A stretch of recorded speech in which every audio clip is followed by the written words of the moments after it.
هذا رسول الله، هذا المصطفى، هذا لرب العالمين خليل. صلى عليك الله يا علم الهدى، ما ناح طير في الغصون يمين. يا حبيبي يا شفيع يا شفيع، يا حبيبي يا شفيع يا شفيع. صلى الله عليك يا حبيب الله.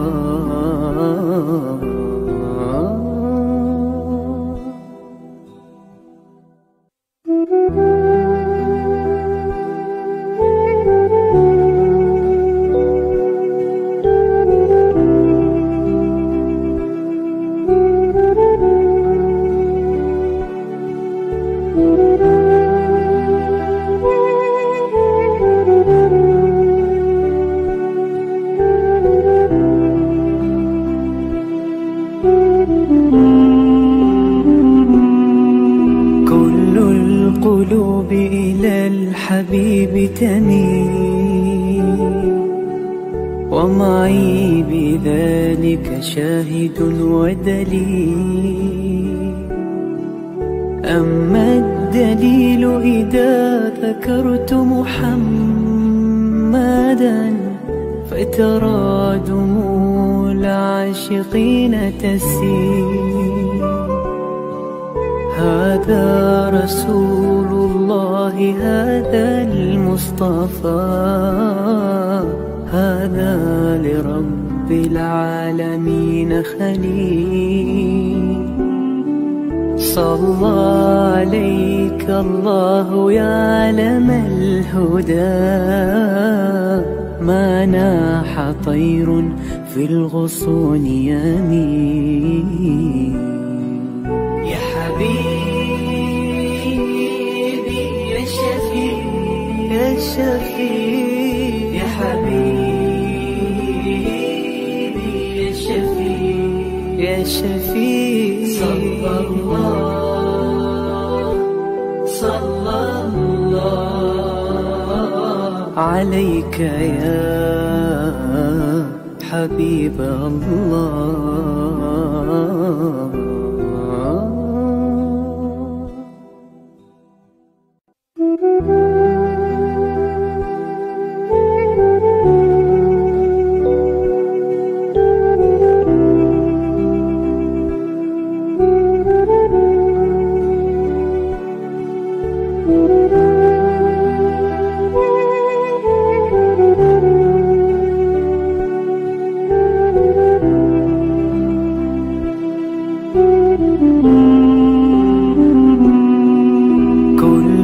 القلوب إلى الحبيب تميل، ومعي بذلك شاهد ودليل.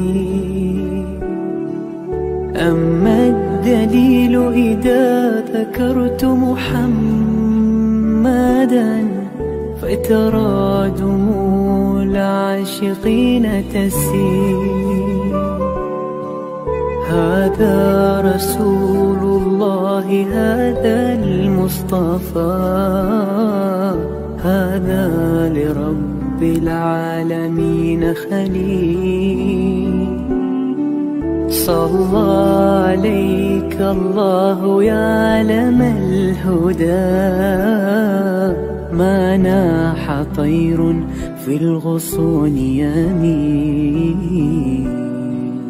يا حبيبي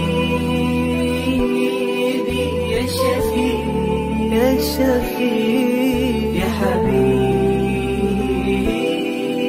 يا شفيع يا شفيع.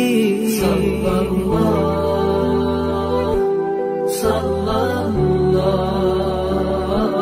عليك يا حبيب الله.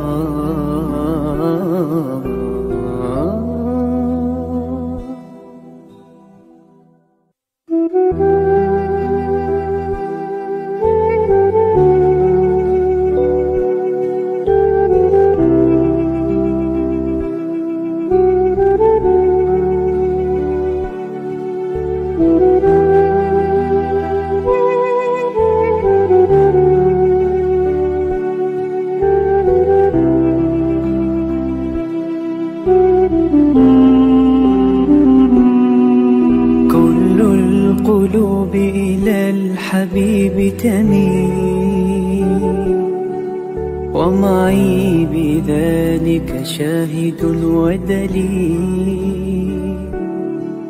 أما الدليل إذا ذكرت محمدا فترى دموع العاشقين تسيل. هذا رسول الله هذا المصطفى هذا. Yayasan Sabah sedang mengusahakan pembinaan Komplek Anjung Sulul Khatimah yang dipaparkan dalam skrin sekarang ini. Yang kedua ialah tentang buku yang saya tulis, ada 3 serangkai buku yang boleh didapati sekarang. Dan yang ketiga ialah FMCC atau First Move Childcare Center, iaitu sebuah taska yang mengambil pelajar-pelajar atau anak-anak daripada umur 2 bulan sampai 4 tahun. Yang ketiga ialah Telegram, di mana saya minta teman-teman para penonton menghimpunkan seluruh tenaga yang ada, pemikiran yang ada untuk kita mendaulatkan Islam, insya-Allah. Tuan-tuan, seluruhnya ini kalaupun ada imbuhannya, semuanya kita masukkan dalam tabung Anjung Sulul Khatimah. Minta tuan-tuan dan puan menderma, minta tuan-tuan menginfak, minta tuan-tuan melakukan apa saja bagi kita merealisasikan program Komplek Anjung Sulul Khatimah. Assalamualaikum warahmatullahi wabarakatuh. Alhamdulillahirabbil alamin. Wassalatu wassalamu ala asyrafil anbiya'i wal mursalin sayyidina Muhammad wa ala alihi wa sahbihi ajma'in. Subhanaka la ilma lana illa ma 'allamtana innaka antal alimul hakim wa la haula wa la quwwata illa billahil aliyyil azim. Qala rabbi shrah li sadri wa yassir li amri wahlul 'uqdatam min lisani yafqahu qawli. Qala Allah Ta'ala fi kitabil aziz, a'udzu billahi minasy syaithanir rajim. Walau anna ahlal qura amanu wa taqaw la fatahna alaihim barakatin minas sama'i wal ard walakin kadzabu wa akhadnahum bima kanu yaksibun. Sadaqallahul azim. Para penonton yang rahmati sekalian, alhamdulillah bertemu lagi kita tuan-tuan dan puan. Masya-Allah, masya-Allah. Seronoknya kita nak bertemu tuan-tuan. Seorang Islam bertemu dengan seorang Islam tu dia seronok. Sebab pertemuan seorang Islam dengan seorang Islam, tuan-tuan dan puan, dirakamkan oleh malaikat-malaikat Allah Subhanahu wa taala. Bertemunya dia, senyumnya dia, berjabat tangannya dia, memberi salam dan menjawab salamnya dia, semuanya dicatatkan oleh malaikat-malaikat Allah Subhanahu wa taala. Bayangkan kita berjumpa orang yang alim, bayangkan kita jumpa orang yang berilmu, lagilah gandaan-gandaannya.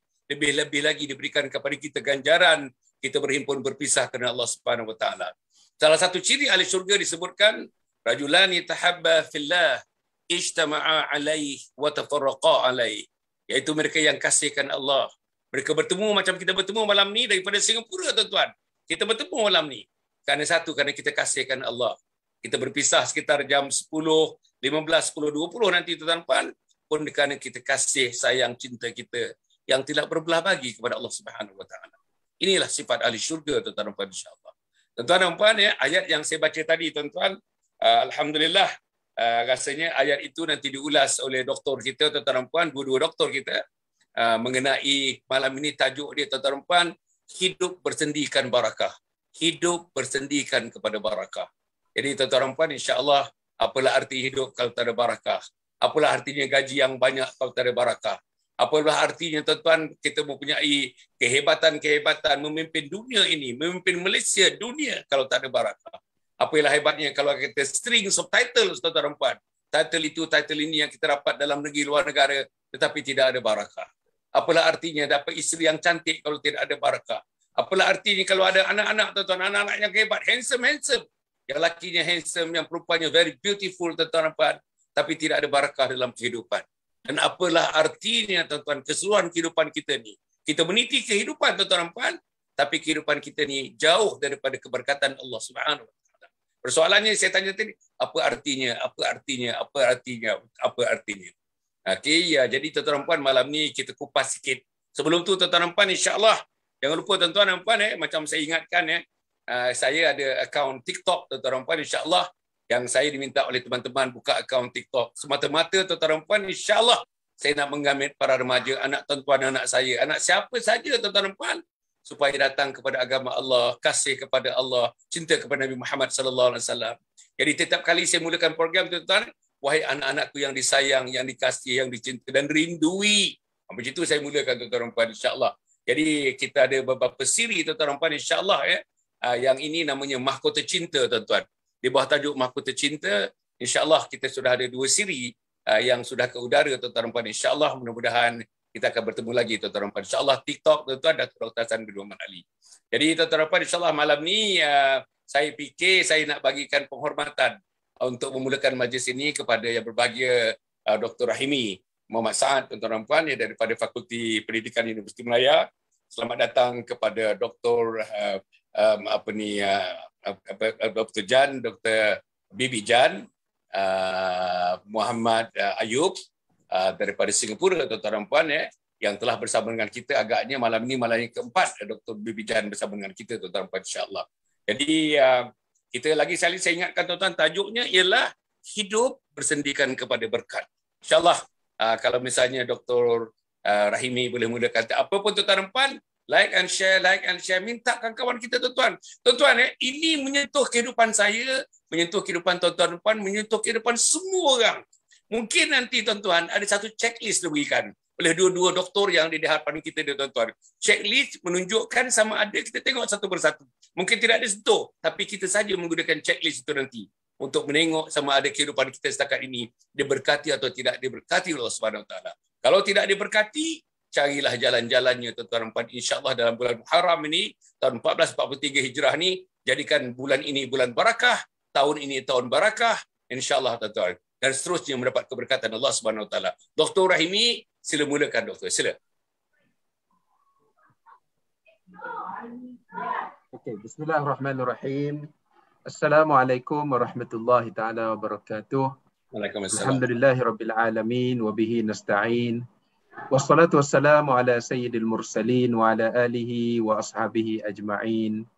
Wa qala rabbi shrah li sadri wa yassir li amri wahlul 'uqdatam min lisani yafqahu qawli. Subhanaka la ilma lana illa ma 'allamtana innaka antal alimul hakim. Wa la hawla wa la quwwata illa billahil aliyyil azim. Amma ba'd. Terima kasih kepada Yang Berbahagia Datuk Dr. Hassan di atas mukaddimah beliau pada malam ini, dan seterusnya kita bersyukur kerana diberikan kesempatan untuk meneruskan pertemuan kita secara maya, walaupun kita katakan masing-masing di rumah kita, tetapi alhamdulillah kita dapat bersemuka secara maya bagi membicarakan topik-topik yang kita harapkan dapat memberikan peringatan bersama untuk kita. Yang saya muliakan Dr. Bibi Jan, Muhammad Ayub daripada jauh tapi alhamdulillah kita didekatkan dengan ruang maya yang ada ini bagi membicarakan perkara-perkara yang menjadi kita katakan perbincangan ataupun sesuatu yang boleh memanfaatkan masyarakat Islam sama ada di Malaysia ataupun di Singapura. Tajuk yang kita akan bincangkan ataupun yang Datuk sebutkan tadi pada malam ini ialah mengenai hidup bersendikan keberkatan ataupun al-barakah. Saya rasa minggu lepas kita ada sebut sedikit tentang perkara ini. Berkat ini satu perkara yang mungkin tidak banyak diperkatakan oleh masyarakat. Hatta orang Jawa sendiri pun yang saya sebutkan pada minggu lepas kalau orang Jawa ni bila sebut berkat ni, bila kenduri mesti ada berkat. Saya mesti ingatlah pergi rumah kenduri, rumah kenalan saya, bila nak balik dia bagi benda. Kita tanya apa? Dia kata ni berkat. Okey, balik tanya baru tahu rupanya bekalan yang diberikan oleh tuan rumah yang mengadakan kenduri kepada tetamu yang hadir itu dipanggil sebagai berkat. Tapi saya rasa generasi muda Jawa sekarang ni pun mungkin dah tak berapa nak kenal dah berkat itu Tetapi apa yang kita nak bicarakan pada malam ini bukan berkat itu, tetapi barakah, iaitulah satu perkara yang sangat penting di dalam kehidupan kita. Yang mana mungkin saya boleh mulakan perbincangan ini dengan satu definisi yang diberikan oleh seorang penulis prolific iaitulah Ar-Raghib Al-Asfahani di dalam sebuah kitab beliau yang bertajuk Mu'jam Mufradat Al-Fazl Quran. Jadi beliau ini, apa yang beliau buat dalam kitab ini ialah mengumpul terminologi-terminologi yang ada di dalam Al-Quran yang beliau rasakan terminologi itu perlu kepada penjelasan. Jadi beliau menjelaskan perkataan al-barakah kerana konsep barakah ini disebutkan di dalam Al-Quran. Allah Subhanahu Wa Taala jelaskan kepada kita di dalam Al-Quran yang mana kata beliau al-barakah hiya thubutul khairi al-ilahi fi syai', iaitulah terzahirnya kebaikan Tuhan yakni kebaikan Allah Subhanahu Wa Taala dalam sesuatu perkara yang diperolehi oleh kita sebagai hamba.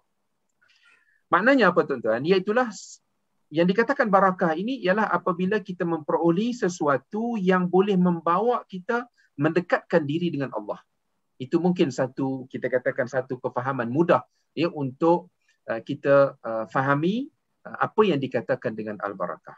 Jadi maknanya apa yang kita perolehi, apa yang Allah kurniakan kepada kita itu, ianya membuka ruang untuk kita semakin dekat dengan Allah. Jadi apabila ini yang kita faham tentang konsep barakah, di sinilah yang kita sebutkan tadi, yang Datuk sebutkan ialah tidak semestinya bersandarkan kepada kuantiti. Tidak mesti bersandar kepada kuantiti, tetapi dia lebih kepada kualiti. Jadi maknanya, di sinilah dijelaskan bahawa apabila adanya barakah, sekiranya sesuatu itu sedikit, maka ia akan menjadi banyak. Jadi banyak itu bukan semestinya dengan bertambah dari segi kuantiti. Tetapi walaupun sedikit, ia mendatangkan manfaat yang optimum. Mendatangkan manfaat yang optimum. Kemudian, kalau ianya banyak, maka ia mendatangkan manfaat. Kerana, muslimin muslimat yang saya kasih sekalian, sesuatu yang banyak tidak semestinya mendatangkan manfaat secara optimum. Kerana apabila banyak, ada orang ataupun dia membawa kecenderungan kepada pembaziran. Membawa kecenderungan kepada pembaziran sebab dia rasa dia banyak duit. Dia beli apa pun, sama ada dia perlu ke tak perlu ke, dia rasa tak penting sebab aku ada banyak. Tetapi dia kata kalau sekiranya ada barakah pada yang banyak, maka dia akan memberikan manfaat yang kita kata tadilah yang maksimum. Dan dia kata yang paling besar, yang paling agung daripada hasil keberkatan itu ialah ianya dapat digunakan untuk menzahirkan ketaatan seseorang hamba kepada Allah. Ada harta itu membawa kita kepada taat Allah. Ada pangkat itu membawa kita taat Allah. Ada keluarga, ada zuriat keturunan, ianya membawa kita untuk taat kepada Allah. Jadi ini bermaksud apa yang kita perolehi itu ianya akan sentiasa mendorong kita untuk melakukan perkara-perkara yang diradai oleh Allah Subhanahu Wa Taala. Di mana pentingnya keberkatan ini? Kalau kita lihat mungkin permulaan ini sebagai mukaddimah awal, saya nak kongsi ayat 96 daripada surah Al-A'raf yang mana Allah Subhanahu Wa Taala menyatakan ba'da a'udzubillahi minasyaitonir rajim walau anna ahlal qura amanu wattaqau lafatahna 'alaihim barakatin minas sama'i wal ard. Kata Allah, kalau sekiranya penduduk sesebuah negeri, sesebuah kampung, sesebuah negara amanu, beriman, wattaqau, dan bertakwa, lafatahna 'alaihim barakatin minas sama', nescaya kami akan buka ke atas mereka itu keberkatan daripada langit dan bumi. So di sinilah kalau kita tengok konsep yang pernah kita bincangkan dahulu bahawa apa yang disebutkan sebagai baldatun tayyibah wa rabbun ghafur, negara yang baik. Apabila ada keberkatan, tidak semestinya kita ini negara yang kaya dari segi kuantiti. Tetapi kita boleh hidup dalam keadaan bahagia, boleh hidup dalam keadaan tenang.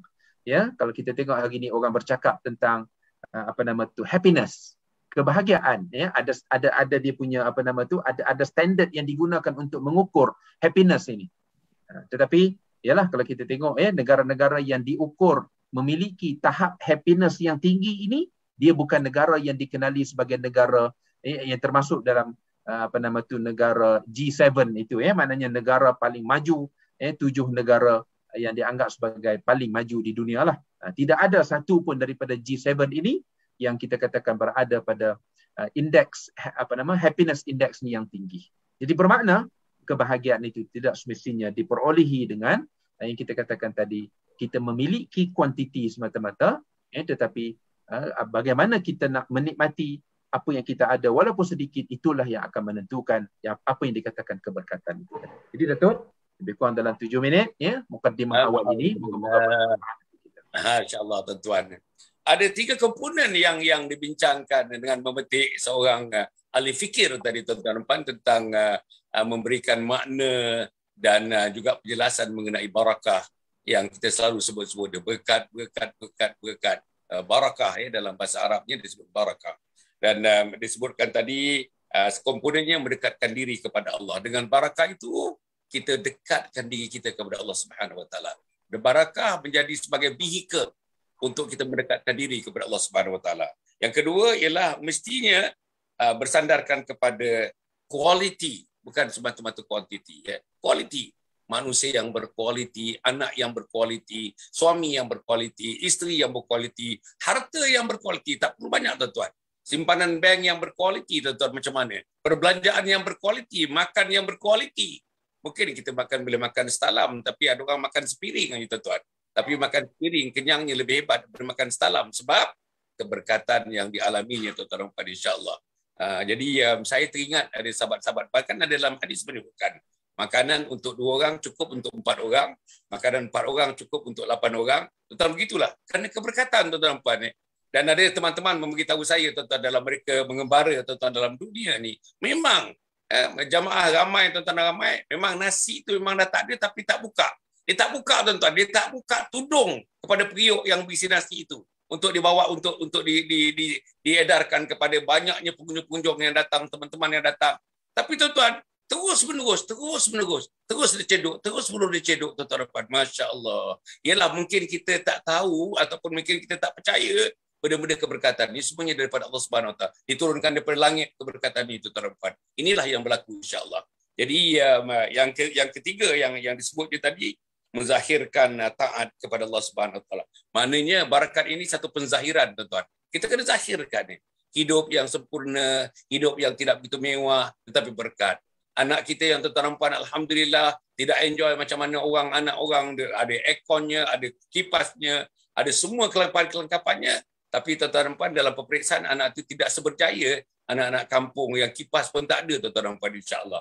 Ini keberkatan daripada mak dan ayah mereka, ibadat yang mereka lakukan, tuan-tuan, atas nama bagaimana mereka mengendalikan kehidupan kualitinya, bukan kepada kualitinya, tuan-tuan, sebagaimana yang disebutkan doktor tadi. Saya nak pindah kepada doktor Bibi doktor tadi selain daripada 1 komponen, 2 komponen, 3 komponen yang disebutkan tadi, tanda-tanda rezeki yang berkat, tanda-tanda rezeki yang berkat. Yang pertama, hati semakin dekat dengan Allah dan jiwa berasa tenang. Dah kita sebut tadi, tuan-tuan, lebih kurang ada kaitannya dengan itu. Yang kedua, keluarga harmoni dan anak-anak cemerlang. Yang ketiga, mudah memberi sedekah dan menunaikan zakat dan sebagainya. Yang keempat, sentiasa merasa cukup dan bersyukur. Sentiasa merasa cukup dan bersyukur. Untuk ini yang doktor, saya ingat doktor komen yang keempat. Sentiasa merasa cukup dan bersyukur kepada Allah Subhanahu Wa Taala. Apa yang ada? Apa yang ada? Anak kita yang ada, kita bersyukur. Setakat Allah berikan rezeki yang begini, kita bersyukur. Ada suami, kita bersyukur. Ada isteri, kita bersyukur. Apalagi suami yang saleh, isteri yang salihah, kita bersyukur. Anak yang tidak memeningkan kepala, kita bersyukur. Kita tak banyak pergi hospital, tuan-tuan. Tak banyak sakit anak-anak kita, tuan-tuan. Kita bersyukur. Masya Allah. Jadi macam mana agaknya Dr. Bibi untuk kita nak tahu tanda-tanda rezeki yang berkat. Rezeki yang berkat itu, saya nak ulang iaitu sentiasa merasa cukup dan bersyukur kepada Allah Subhanahu Wa Taala. Ada kaitan langsung dengan barakat itu. Sila, doktor. A'udzubillahi minasyaitonirrajim. Bismillahirrahmanirrahim. Assalamualaikum warahmatullahi taala wabarakatuh. Selamat malam Datuk dan juga Dr. Rahimi dan semua pendengar-pendengar yang saya kasih sekalian. Alhamdulillah, syukur pada Allah pada malam ni kita dapat bersama lagi sekali lagi untuk membincangkan memperluaskan perbincangan kita yang minggu-minggu yang lalu tentang konsep cabaran-cabaran zaman inilah, zaman yang kita sekarang mengalami. Dan saya rasa saya nak sentuh sebelum saya menjawab soalan Datuk tu, saya rasa konsep barakah ni, saya rasa macam malam ni betul bertuah kerana Datuk menekankan istilah konsep barakah ni dalam konteks masyarakat moden. Saya kurang pasti tentang masyarakat di Malaysia, tapi dalam masyarakat Singapura yang serba kosmopolitan, serba maju, serba ligat ni, kadang-kadang konsep barakah ni terlepas pandang di kalangan lebih-lebih lagi orang muda hari ini. Mungkin mereka tak begitu faham. Mereka begitu mementingkan isu-isu pragmatik, isu-isu banyak mereka berkira, berhitung. Dalam hidup ni kita kadang-kadang nak dapatkan barakah daripada Allah ni, kita tak bolehlah berhitung, berkira sangat. Nanti kita akan memperluaskan lagi konsep hitung dan kira ni. Kalau kita lihat ni tadi Dr. Rahimi dah menyentuh tentang ayat-ayat dalam Al-Quran yang menjelaskan istilah barakah ni. Saya rasa ada 32 kali ayat dalam Al-Quran yang bertemakan ataupun yang ada kena-mengena dengan konsep barakah ni. Jadi maknanya ini sangat penting dalam masyarakat kita, tapi kadang-kadang kita tak memberi highlight, memberi penonjolan yang sebaik, yang semestinya kita menerangkan atau memberi pencerahan kepada orang-orang muda, khususnya orang muda. Orang dulu macam dulu mereka punya konsep berkat tu lain. Saya ingat lagi nenek saya orang Jawa, kalau kita dulu ambil beras dalam tong beras kan, kita ada macam tin susu tau, isi ambil beras satu kolej, 2 kolej, 3 kolej. Nanti dia bilangan kita nombor 1 kali. Kadang-kadang kita nak dara kan tengah naik 12, 13, 14, 15 tahun. Kadang-kadang kita kalau ambil beras, set beras, dia marah, dia bilang, hey, jangan macam gitu, nanti semangat beras tu lari. Habis kalau dah ambil 5 gayung beras ke apa, kita tak boleh campakkan gitu. Kita mesti isi gayung beras tu dengan penuh. Dia bilang apa tahu? Nanti insya-Allah rezeki kita akan sentiasa penuh. Wallahualam, ni orang dulu lah. Saya dibesarkan oleh nenek-nenek dulu. Jadi saya teringat konsep berkat zaman dulu. Kita dulu kalau pergi maulud, bagi kenduri tu kan kita bawa nasi ambeng bawa balik. Makan satu hidang, satu sahan tu. Jadi tak ada pun konsep takut ke, tak geli ke apa, macam-macam lah. Sekarang hari ni kan keadaan begitu berbeza dengan masa dahulu. Tapi apa yang penting ialah bila kita cakap tentang konsep barakah ni, kita cakap nanti Dr. Rahimi dah menyentuh tentang kualiti, dah menyentuh tentang ia membawa kita dekat kepada Allah. Jadi ada banyak konsep nilai tambah, value added. Jadi kadang-kadang kita tak nampak value added tu. Dan konsep kebahagiaan ni pun relatif. Macam pada mata orang, oh dia tu gaji satu bulan 10,000, wah bahagianya. Aku satu bulan 1,000 je. Tapi 1,000 dengan 10,000 dia punya nampak macam kualiti, wah 10 kali ganda. Tapi kebahagiaan tu relatif, kita tak boleh cakap. Lagi satu istilah yang boleh kita kaitkan dengan barakah ni ialah manfaat. Kalau sesuatu yang kita buat tu memberi manfaat pada orang ramai, memberi bukan manfaat pada diri sendiri tapi memberi manfaat pada orang lain pun, itu pun konsep barakah. Dan konsep barakah ni ada juga kena mengena dengan kekal. Maknanya permanency. Dia bukan sekejap aja. Jadi ni saya cuma nak nambah je lah kan. Jadi dia ada permanency. Misalnya kita ambil contoh. Ada banyak lah, nanti saya akan bincangkan sedikit tentang 8 jenis barakah. Mungkin nanti Dr. Rahimi akan meluaskan lagi dalam perbincangan kita. 8 jenis barakah yang biasa saya rasa kita selalu kita dengar orang cakap atau kita melalui pembacaan kita atau melalui pengalaman hidup saya sendiri. Nombor 1 sekali yang selalu saya rasa penting ialah konsep barakah dari segi masa. Ini penting sekali. Pasal apabila kita ada orang 1 jam tu 24 jam dia boleh bikin 10 kerja, 100 kerja. Ada orang 1 jam, 1 hari 24 jam tak boleh bikin apa-apa. Masa membazir gitu je. Jadi konsep nanti kita akan memperluaskan perbincangan kita. Konsep waktu. Kita tengok misalnya ada scholar, karyawan scholarship, ahli-ahli Muslim scholar dulu macam Imam Al-Nawawi misalnya, dia hidup tak lama, 40 tahun lebih saja, tapi karya dia terlalu banyak. Jadi masa yang 40 tahun dia hidup tu, ya Allah, bawa berkat sampai sekarang, kekal. Ilmu yang dia beri, yang dia ada tu bukan saja manfaat pada diri dia dunia akhirat, tapi memanfaatkan kita semua. Jadi kita nampak di sinilah konsep keberkatan tu. Dan nanti lepas kemudian tu ada keberkatan umur pula. Dan kita tengok Rasulullah SAW umur dia 63 tahun aja. Dia punya dakwah mungkin 13 tahun campur. Dia kalau dia mula start umur 40 sampai 63 dia meninggal, dia wafat. Dia hanya berdakwah selama 23 tahun. Tapi dia punya kesan Masya Allah sampai hari ini. Jadi kita tengok kalau kita umur 70, 80, kadang-kadang kita punya family sendiri kita tak boleh membantu keluarga kita sendiri, diri kita sendiri. Jadi mana keberkatan tu. Jadi lepas kemudian tu kita menyentuh pula tentang rezeki. Tu biasa kita dengar lah, rezeki yang berkat. Tu biasa selalu kita dengar. Kadang-kadang bila kita cakap berkat, orang hadkan keberkatan tu pada rezeki. Dan saya juga ingin menyentuh tentang konsep dalam rumah tangga. Rumah tangga yang penuh dengan keberkatan ialah di mana ada mawaddah rahmah sakinah dalam rumah tangga. Orang yang duduk dalam rumah tangga tu, kita rasa suami tak nak keluar, tak nak duduk kat kedai-kedai, kat tengah jalan, kedai kopi. Anak-anak kita pun remaja baik, anak kecil baik, tak naklah duduk. Dia orang can't wait tu nak balik rumah. Pasal apa? Rumah tu macam betul magnet pada family tu, membawa keberkatan, rahmat dalam rumah tangga tu. Ni semua perkara nampak macam kecil-kecil aja. Dia kenapa dia tak nak pergi luar, tapi sebenarnya rumah tu membawa rahmat. Tak banyak zon peperangan. Kalau ada pun perbalahan ke apa, perbalahan yang kecil-kecil biasalah. Tapi tak adalah sampai bergaduh dengan mangkuk melayang-layang, sumpah serana, sampai bercerai-berai, sampai tak tegur siapa. Na'udzubillah. Jadi dalam rumah tangga pun kita perlu wujudkan suasana keberkatan. Pekerjaan kita pun, Masya Allah, pekerjaan kita kita mintakan, walaupun bila kita, misalnya saya dah Alhamdulillah dah 41 tahun kan bekerja mengajar. Jadi Alhamdulillah saya rasa syukur dengan rezeki kita dapat, ilmu kita dapat peluang untuk membuat memperkasakan diri sendiri, dapat peluang nak memperkasakan anak didik kita.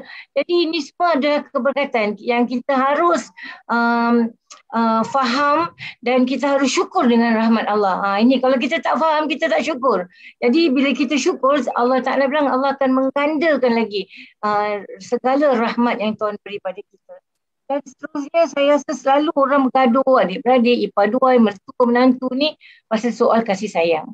Ni kasih sayang pun kadang-kadang kita nampak macam dalam hidup rumah tangga ni kalau ada kasih sayang, InsyaAllah lah kita tak payah nak merebut. Kadang-kadang bila kadang-kadang saya pernah dengar ada orang dia bilang kalau anak awak kalau kahwin nanti kan anak lelaki-lelaki dah dipunyakan oleh isteri. Nantilah saya rasa tak, ini bukan soal punyakan ataupun obsesif. Jadi dah macam seolah-olah dia saja yang memiliki suami dia.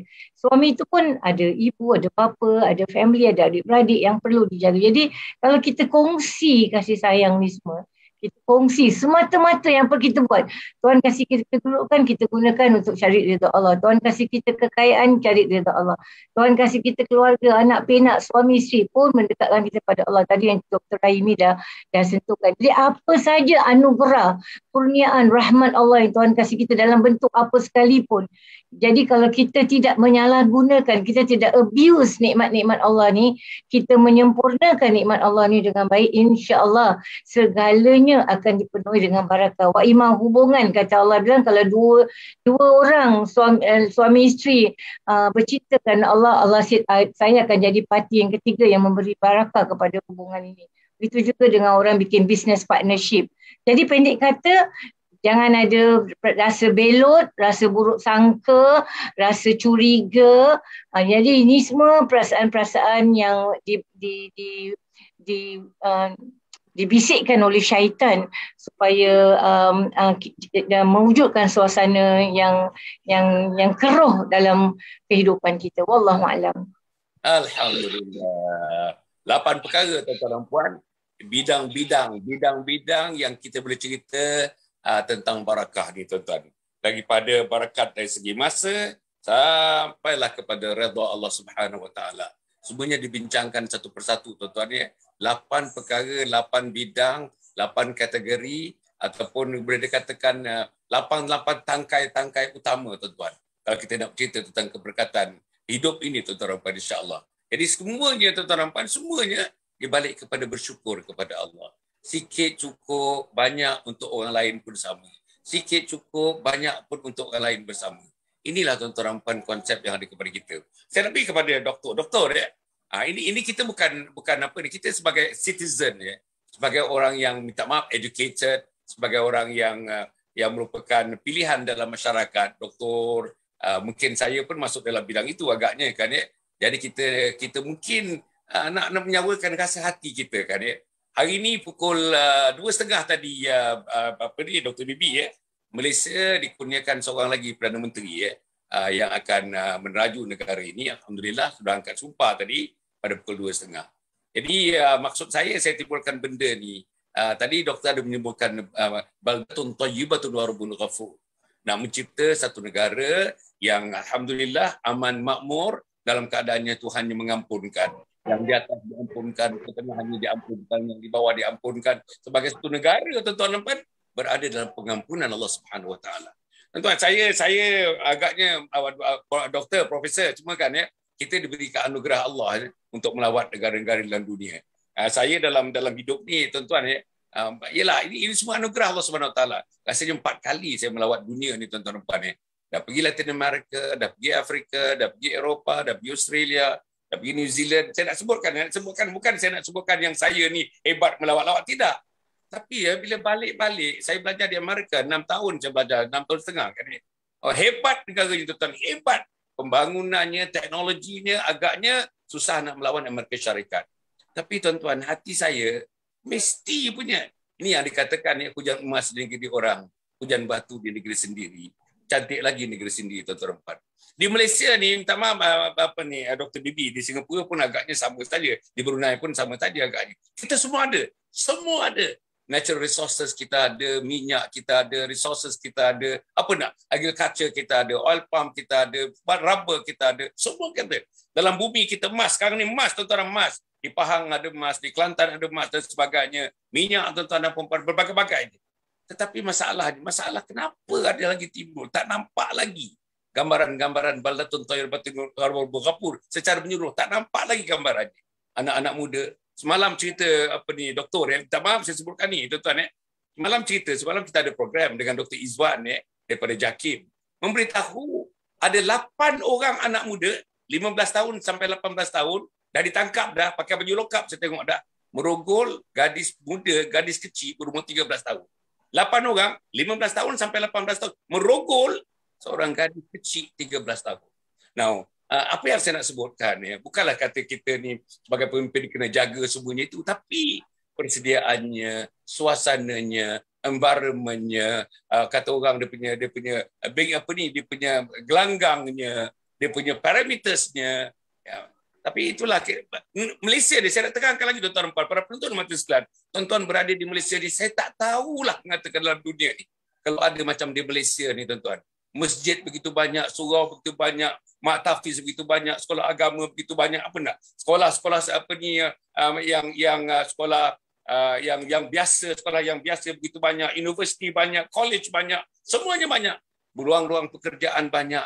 Macam-macam, tuan-tuan dan puan. Hingga kan Malaysia ni menjadi tempat tumpuan pekerja-pekerja asing. Jumlah pekerja asing dekat-dekat 3 juta orang, tuan-tuan dan puan. Kerana Malaysia punya hebat menawarkan segala-galanya. Tetapi, kalau kita pakai konsep tadi, konsep yang kita bacakan dalam surah Al-A'raf tadi kita baca, ayat 96 tadi, yang kita bacakan itu, nampaknya agaknya belum lagi kita sampai kepada titik baldatun thayyibatun wa rabbun ghafur itu. Jadi bersempena dengan pertukaran Perdana Menteri ini agaknya, sebagai rakyat biasa, saya pun sebagai rakyat biasa, agaknya kita memohon kepada Allah Subhanahu Wa Taala supaya dapat, tuan-tuan dan puan, negara kita ini dihalakan kepada baldatun thayyibatun rabbun ghafur, dengan barakah itu menjadi salah satu daripada tiang seri kepada penubuhan baldatun thayyibatun rabbun ghafur. Sila doktor. Terima kasih bagi Dato'. Okey, baik.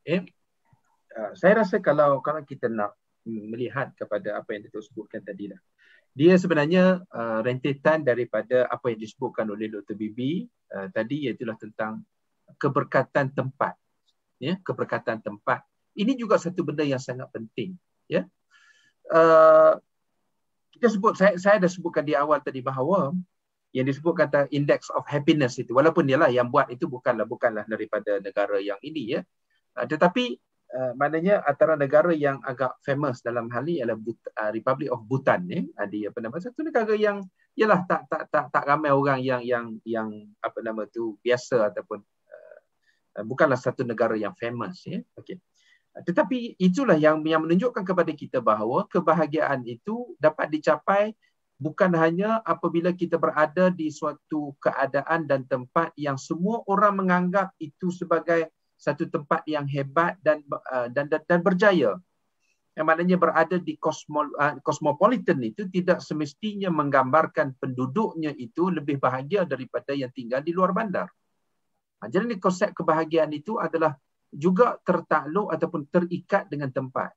Dan tempat ini kalau kita lihat di sinilah Datuk, yang saya boleh kongsikan. Satu adalah di bumi Mekah dan kemudian yang keduanya adalah bumi Madinah. Kenapa bumi Mekah ini kita anggap sebagai bumi yang diberkati? Berdasarkan kepada cerita di dalam Al-Quran, asasnya adalah doa daripada Nabi Ibrahim alaihissalam. Apabila dia diperintahkan oleh Allah untuk membawa Siti Hajar bersama dengan Ismail untuk diletakkan di satu tempat yang mana Allah sebutkan, Allah ceritakan kembali peristiwa itu dalam Al-Quran yang maknanya atas lidah Nabi Ibrahim apabila dia berdoa kepada Allah, Rabbana inni askantu Allahumma inni askantu bi dzurriyyati biwadin ghairi dhi zar'in inda baitikal muharram. Nabi Ibrahim berdoa, ya Allah, aku tempatkan anak aku ini di satu wadi yang tidak ada ghairi dhi zar'in, tidak ada tanaman. Dan begitu, mana kita tahulah bumi Mekah itu bagaimana keringnya. Sampai ke hari ini pun kalau kita perhatikan di persekitaran Masjidil Haram itu tidak ditanam pokok.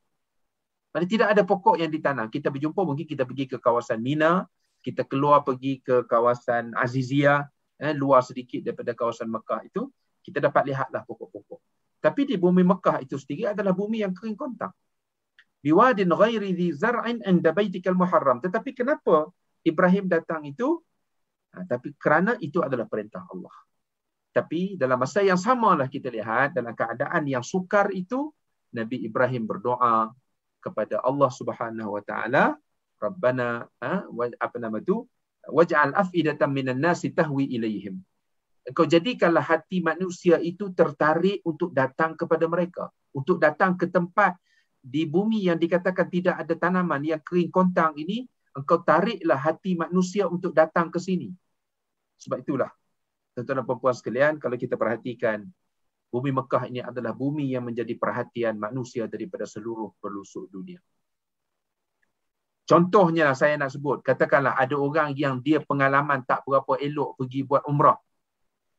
Adakah kita pernah berjumpa dengan orang yang katakanlah dia ditipu oleh ejen ke dan sebagainya, balik daripada umrah dia kata, aku tak nak pergilah, this is my last trip to Mekah. Tak ada. Cumanya dia akan mungkin cari ejen yang lain. Mana Mekah ini sampai ke akhir zaman dia akan menjadi bumi yang menjadi perhatian orang untuk datang. Tuan-tuan tanyalah kepada mereka-mereka yang biasa pergi umrah dalam keadaan COVID ini, dalam keadaan kita katakan kita tidak dibenarkan untuk bermusafir ke sana sini, kalau ditanya kepada mereka di mana tempat yang mereka harap dapat pergi selepas daripada ujian ataupun musibah pandemik COVID ini terangkat. Ramai orang yang bercakap nak pergi ke Mekah. Okey. Warzuqhum minas samarat. Doa yang kedua yang didoakan oleh Nabi Ibrahim ialah apa? Kepada Allah supaya engkau rezekikanlah kepada mereka as-samarat, buah-buahan. Kita tahu bumi Mekah itu bumi yang kering kontang. Tapi Ibrahim minta supaya Allah rezekikan kepada Ismail dan zuriat keturunan, maksudnya orang yang duduk di bumi Mekah itu diberikan rezeki buah-buahan. Tuan-tuan dan puan-puan sekalian, hari ini kalau kita pergi Mekah, tuan-tuan cari buah apa yang tuan-tuan tak pernah jumpa. Saya mungkin durian saya tak pernah jumpa lah. Tapi saya pernah jumpa buah manggis, saya pernah jumpa buah rambutan yang dijual di supermarket di sana. Jadi maknanya di sana kalau kita lihat penduduk di bumi Mekah itu mendapat keberkatan yang didoakan oleh Nabi Ibrahim sampai ke hari ini. Dan kemudian yang kedua kalau kita lihat keberkatan bumi Madinah. Kalau kita nak ambil kepada yang disebutkan tadi, sebab kedua-dua tempat ini barakahnya itu adalah berasaskan daripada doa yang dipanjatkan kepada Allah Subhanahu Wa Taala. Karena Nabi berdoa, ada riwayat dalam hadis yang sahih daripada daripada Nabi SAW, iaitulah Nabi berdoa untuk Allah kurniakan kebaikan kepada bumi Madinah. Fi sa'ina, maknanya daripada hasil-hasil bumi yang dikeluarkan di bumi Madinah ini, maka Nabi berdoa supaya Allah berikan keberkatan. Sebab itulah tuan-tuan, hari ini kalau kita pergi kepada, contohnya kita nak makan kurma yang paling baik di dunia adalah kurma yang diakui datangnya daripada bumi Madinah, iaitulah kurma ajwa. Jadi maknanya apa, tuan-tuan? Maknanya kalau kita nak usahakan tadi itu, bagaimana untuk mencapai yang dikatakan ketenangan dalam kehidupan, kita perlu selalu berdoa mohon kepada Allah. Tetapi yang kita sebutkan tadi, doa itu ikhtiar kita, tetapi mesti diterjemahkan dalam bentuk perbuatan seperti mana yang kita sebut di dalam ayat yang kita kongsi di awal, iaitulah apabila Allah menjanjikan. Karena dalam ayat Al-Anfal, Al-A'raf 96 itu janji Allah. Walau anna ahlal qura amanu wattaqau. Beriman dan bertakwa. Jadi hari ini sejauh mana nilai iman itu kita terjemahkan dalam konsep hidup bernegara, dalam konsep hidup bermasyarakat. Adakah asas kita hari ini adalah apa? Meningkatkan keimanan kita kepada Allah. Islam tidak menentang kita untuk menjadi masyarakat berpendapatan tinggi. Silakan bekerja. Tetapi adakah apa yang kita lakukan itu kita mampu apply yang dikatakan konsep beriman kepada Allah. Kemudian yang keduanya adalah konsep wattaqau, bertakwa. Ya, saya Datuk, kita pernah bincang tentang konsep God fearing society itu. Ya, kita pernah bincangkan dahulu. Jadi itulah nilai teras. Maknanya masyarakat yang ada perasaan takut kepada Tuhan dalam apa juga urusan yang mereka laksanakan, keuangannya, sosialnya, politiknya, ekonominya dan sebagainya. Kalau ada nilai takut pada Allah, maka insya-Allah itu adalah satu, kita katakan, anak kunci yang membawa yang Allah jamin, la fatahna alaihim barakatin minas sama'i wal ard. Kami buka pintu keberkatan daripada langit dan bumi. Hasil datang tanpa disangka dan seumpamanya. Sekarang ni mungkin orang sedang menumpukan perhatian ke Afghanistan apabila Taliban telah berjaya menghalau pengaruh-pengaruh asing yang telah menguasai negara mereka. Jadi sekarang ini mata daripada seluruh dunia sedang memerhatikan mereka kerana mereka mendakwa, mereka mengatakan mereka akan melaksanakan sistem bermasyarakat seperti mana yang dikehendaki oleh Islam. Dan Allah Subhanahu Wa Taala sentiasa benar di dalam apa yang dijanjikan oleh Dia kepada kita para hamba-Nya. Betul ya? Wallahu a'lam. Alhamdulillah. Masya-Allah tuan-tuan ya. Kita bincang keberkatan ni tuan-tuan. Tuan-tuan boleh bawa ke mana saja keberkatan ni. Nak bincang negara yang berkat. Nak bincang masyarakat yang berkat. Nak bincang keluarga yang berkat. Nak bincang suami isteri, pasangan yang berkat. Nak bincang individu yang berkat, yang beriman, yang bertakwa yang disebutkan oleh Dr. Rahimi tadi tuan-tuan. Maknanya tuan-tuan nak bawa ke kiri berkat, nak bawa ke kanan berkat. Tuan-tuan, konsep masa tadi dikatakan, masa dan tempat tuan-tuan, time and space. Space yang ada tuan-tuan di bumi Mekah, Madinah. Macam mana Nabi tuan-tuan meletakkan asas-asas keberkatan di Mekah tuan-tuan. Iman. Macam mana menegakkan negara Islam tuan-tuan di Madinah tuan-tuan. Pun paksinya iman, kerana iman itulah antara sumber keberkatan tuan-tuan insya-Allah. Jadi kalau kita dapat ikut tuan-tuan, memang ada. Dah ditulis tuan-tuan, Al-Mawardi menulis panjang lebar tuan-tuan tentang konsep negara ni, baldatun thayyibatun wa rabbul ghafur dan sebagainya. Banyak lagi. Tulisan Ibn Khaldun pun sebagian daripada tulisannya tuan-tuan menyebut persoalan ini dan sebagainya. Jadi tuan-tuan puan, insya-Allah kepada teman-teman yang mempunyai kuasa, yang punya kedudukan dan sebagainya, tengoklah. Ulama-ulama pun sudah memberikan banyak sebenarnya tuan-tuan pendapat-pendapat, sama ada dalam bentuk pendapat-pendapat yang dapat daripada samina dan sebagainya. Pendapat-pendapat yang dibuat, yang sudah dibincang tuan-tuan, lumat dah tuan-tuan puan, yang saya tahulah selama 35 tahun, 40 tahun yang saya ikut bersama tuan-tuan puan. Tapi nampaknya pelaksanaannya masih lagi lah. Mungkinlah tuan-tuan ada ruang-ruang yang kita sama-sama sebagai insan yang bertanggungjawab, yang akan bertanggungjawab di depan Allah Subhanahu Wa Taala, tuan-tuan ya, kita kena sama-sama membimbing di antara satu dengan lain. Ingat mengingat di antara satu dengan lain. Sebab akhirnya kita semua bertanggungjawab kepada Allah Subhanahu Wa Taala. Kenapa Malaysia yang ada semuanya sekali, kenapa tidak jadi balatun thayyibah wa rabbun ghafur? Itu soalan akan dijawab. Saya akan menjawabnya. Tuan-tuan akan menjawabnya. Tuan-tuan pemimpin kita akan menjawabnya, tuan-tuan insya-Allah. Okey. Kita nak pergi kepada, saya nak kecilkan perbincangan ni sikit ni, Dr. Bibi kepada soal makanan ni, soal makanan. Makanan ni ada satu hadis Nabi Muhammad sallallahu alaihi wasallam dikatakan, berkumpullah kalian atas makanan dan sebutlah nama Allah. Berkumpullah kalian atas makanan dan sebutlah nama Allah. Apa dia kata lagi? Maka Allah akan memberikan keberkahan kepada kalian di dalamnya. Hadis riwayat Abu Dawud. Tuan-tuan dan puan, ini cerita tentang makanan yang kita bawa. Okey, macam mana kita makanan, daripada mana kita bawa? Kita kena tengok makanan. Daripada mana dapat duitnya, daripada mana, macam mana duitnya, ada tak yang syubhah, ada tak yang haram dan sebagainya. Sebab ini mempengaruhi, tuan-tuan. Dan masa memasak tu, saya yakin Dr. Bibi Dr. Bibi pernah cerita ni macam mana nenek-nenek, mak-mak yang mengajar kita masak macam mana. Beras tu dengan berselawatnya, basuh beras dengan berselawatnya, letak beras di tungku dengan berselawatnya, kacau beras, kacau sayur dengan selawat, berbagai-bagai lagi, tuan-tuan. Yang diajarkan kepada kita semata-mata cara-cara orang dulu, tuan-tuan dan puan. Tidak lain dan tidak bukan nak memanggil keberkatan daripada Allah Subhanahu Wa Taala. Dan bukan saja sumbernya mesti halal, sumbernya mesti tidak berkaitan dengan syubhah dan sebagainya. Sudah tentulah, tuan-tuan dan puan, tukang masaknya pun. Tukang masaknya kena tahu, tukang masaknya orang yang beriman, yang bertakwa, yang mencari duitnya pun yang beriman dan bertakwa, dimakan oleh anak-anak menjadi anak yang soleh dan anak yang solah. Dalam suasana macam ni, Dr. Bibi agaknya, macam mana kita nak tinjau masyarakat, keluarga gini, hal tentang makanan, pemakanan dan sebagainya yang akan membantu mereka mendapat keberkahan dalam hidup mereka, insya-Allah. Macam mana, Dr. Bibi? Okay, terima kasih. Datuk nampaknya perbincangan malam kita sangat luas ni. Kita bincangkan di peringkat mikro, di peringkat makro, alhamdulillah. Jadi kita dapati bahawa inilah yang penting tu bila kita dalam konteks rumah tangga. Saya kongsi dalam pengalaman saya mengendalikan 6 orang anak. Kerana saya ada 6 orang anak. Dan saya juga tinggal bersama ibu mertua, bapa mertua. Alhamdulillah, datuk nenek serumah. Jadi kita extended family yang berangkai, keluarga berangkai. Alhamdulillah.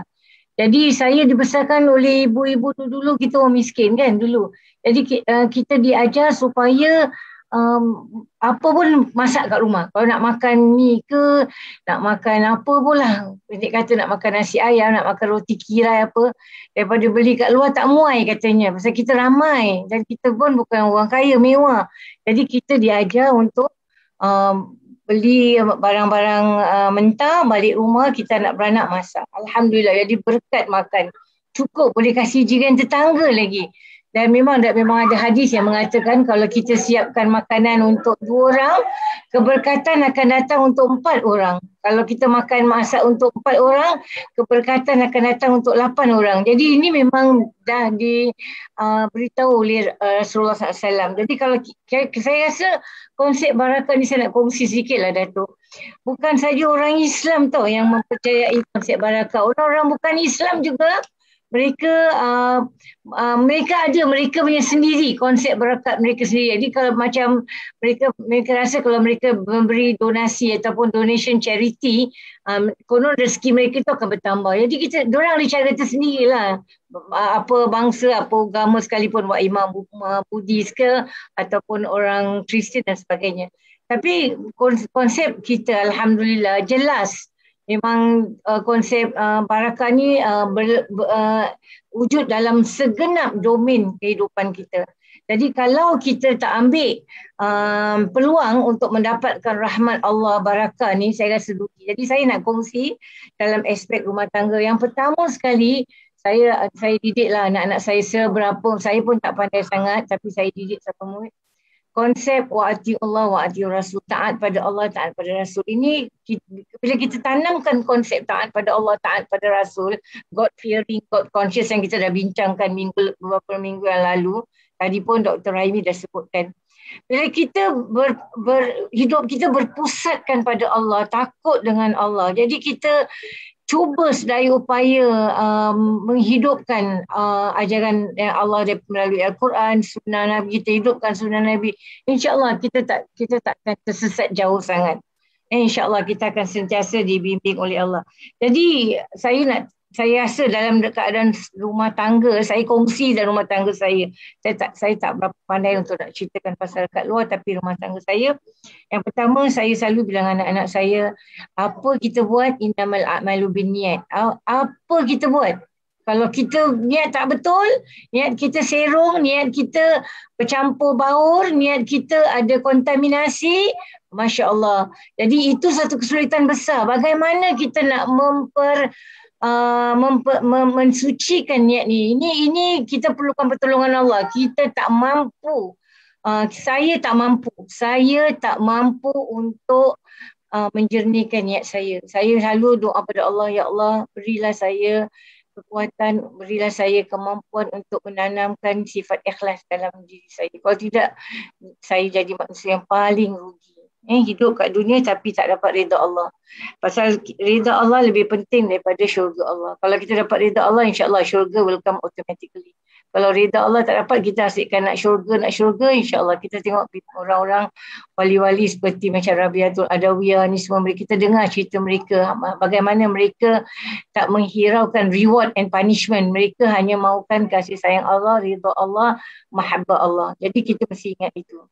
Yang kedua, saya rasa yang penting sekali kita hidupkan sunnah Nabi. Kalau apa, bila kita hidupkan sunnah Nabi semampu kita, masuk tandas kaki kiri, keluar tandas kaki kanan, sekecil-kecil lah. Makan tangan kanan, duduk, nak minum air, duduk. Jadi kalau kita buat apa yang kita disuruh, cuba sedaya upaya. Memang susah lah, hari ni kita nak ringkas, kan. Mi pun Maggi, segera makan, segera semua. Jadi kadang-kadang kita bukan tak nak buat, kita terlupa. Oleh sebab itu kita mesti mindful. Sekarang even dunia barat, dunia timur, semua sekarang dah mula mindfulness ni. Dah menjadi satu praktik, satu amalan yang berleluasa dilakukan di hospital, di sekolah, di universiti, di mana-mana. Being mindful. Jadi kita tak ikut nafsu. Apa yang kita buat ada pemikiran yang mendalam, reflection. Jadi yang penting itulah kita hidupkan sunnah. Yang ketiga, kita mesti muliakan ibu bapa lah. Ibu bapa kita ni kan reda Allah, reda ibu bapa. Jadi kalau kita ada orang tua, jaga orang tua kita, muliakan mereka. Kalau kita ada guru macam Datuk ni kan dulu guru saya belajar dengan Datuk. Jadi kita muliakan guru-guru kita. Tak kisahlah, bukan guru agama je, guru sekolah, guru ajar bikin nasi lemak pun kita mesti muliakan. Jadi kadang-kadang orang ni salah faham, kalau guru agama, kalau syekh, tuan haji mereka lebihkan. Kalau guru yang ajar kita bikin kuih cekodok, itu guru biasa je lah, tak kisah. Jadi kita tak boleh treat, kita tak boleh asing-asingkan penghormatan kita pada orang-orang yang berbeza-beza, kan. Dan keempat, saya rasa yang penting sekali ialah usaha kita yang konsisten. Untuk nak dapatkan rida Allah ni, kita tak boleh macam angat-angat tek ayam, apa bikin kerja sikit-sikit je tinggalkan, jenuh je, bosan tinggalkan. Macam rasa sikit je orang singgung je, orang tak berkenan dengan kita, orang pusing muka je, kita pun dah lemas semangat. Jadi kita, kalau sabar kita tak dapatkan Allah, kita buatkan orang. Jadi ini semua kita perlu perhatikan amalan setiap hari. Dalam rumah tangga, tak usah pergi luar. Dalam rumah tangga kita kadang-kadang kita masak tak sedap, anak komen, suami komen. Jadi kalau kita pun mulut pun kalau nak respon secara reaktif. Biasanya kita ni kan manusia reaktif, kan. Lebih-lebih lagi kalau keadaan begitu menekan, jadi kita reaktif. Oleh sebab itu kita mesti amalkan sifat macam mindfulness je lah. Kadang-kadang saya kalau marah saya fikir, ni aku marah, ni aku cakap ni menjejas tak orang ni, apa yang kita buat ni menyala dengan apa yang Rasulullah ajar. Jadi kita berfikir. Bila kita berfikir, kita bukan tak berani, kita nak buat pun kita fikir dua kali. Sebab itu kita amalkan. Dan seterusnya kita bilang kita doa lah. Doa ni senjata orang kita, kan. Jadi macam mak macam saya ada 6 anak, hari-hari doa dengan anak, hari-hari doa dengan Allah. Tak payah bukan untuk anak aja, untuk kita pun sendiri, untuk semua masyarakat Islam satu dunia ni. Kita perlukan, kerana kita percaya kalau kita doakan orang Islam, saudara mara kita yang lain, insya-Allah malaikat-malaikat doakan kita. Jadi kita doa sangat penting. Doakanlah semua untuk kebaikan, insya-Allah. Dan penghabisan sekali saya rasa yang penghabisan tawakal Allah. Kita berserah dengan Allah. Bila kita dah usaha, dah buat segala-galanya, nak dapatkan keberkatan Allah, kita serah pada Allah yang Maha mengetahui segala-galanya. Wallahu a'lam bishawab. Allah. Tuan-tuan kalau tengok Dr. Bibi ni tadi 8 perkara, ini ada 5 perkara tuan-tuan dan puan ni. Semuanya nak memudahkan tuan-tuan ni. Bila we go for itemization macam ni tuan-tuan, it is to facilitate our understanding. Mudah tuan-tuan dan puan. Kadang kalau kita bercakap macam tu, kita tak tahu butir-butir macam mana nak membutirkannya tuan-tuan. Dr. Bibi dah membutirkannya kepada kita. All in itemized form. 1, 2, 3, 4, 5. 1, 2, 3, 4, 5. Yang lepas tuan-tuan dengan akronimnya. Akronimnya tuan-tuan, Masya Allah. Paksi, apa dia P, apa dia A, apa dia K. Semuanya tuan-tuan. Ini nak memudahkan kita. Sebab itu para penonton ya. Sayang kalau kita tidak minta anak kita bersama-sama suami kita, isteri kita, tuan-tuan. Ini tuan-tuan. Dr. Rahimi, Masya Allah sudah ditrain begitu lama itu tuan. Untuk train bakal-bakal guru ni tuan-tuan dan puan yang akan mendidik anak bangsa kita lah. Alhamdulillah. Kita dengar daripada dia, tuan-tuan tengok je. Bacaan daripada buku-buku klasiknya, buku-buku yang memang buku-buku yang memang buku yang terkenal tuan-tuan dan puan ya. Yang hebat-hebat yang kitab-kitab yang dibaca dan tuan-tuan telah dibuat, diadur sedemikian rupa dan dipersembahkan kepada kita. Masya Allah tuan-tuan. Tuan-tuan nak baca buku tu, tuan-tuan saya nak baca buku tu. Tidak tuan-tuan. Inilah dia cantiknya program-program seperti ini tuan-tuan insya-Allah.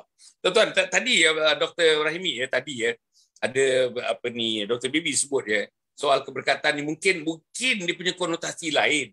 Tapi amalan dia kepada yang bukan Muslim pun mengamalkannya. Tetapi mungkin tidak atas nama redha, mungkin tidak nama bertakwa, mungkin tidak nama iman dan sebagainya. Saya ambil contoh Satu hari doktor saya berada di Germany di Jerman pergi makan.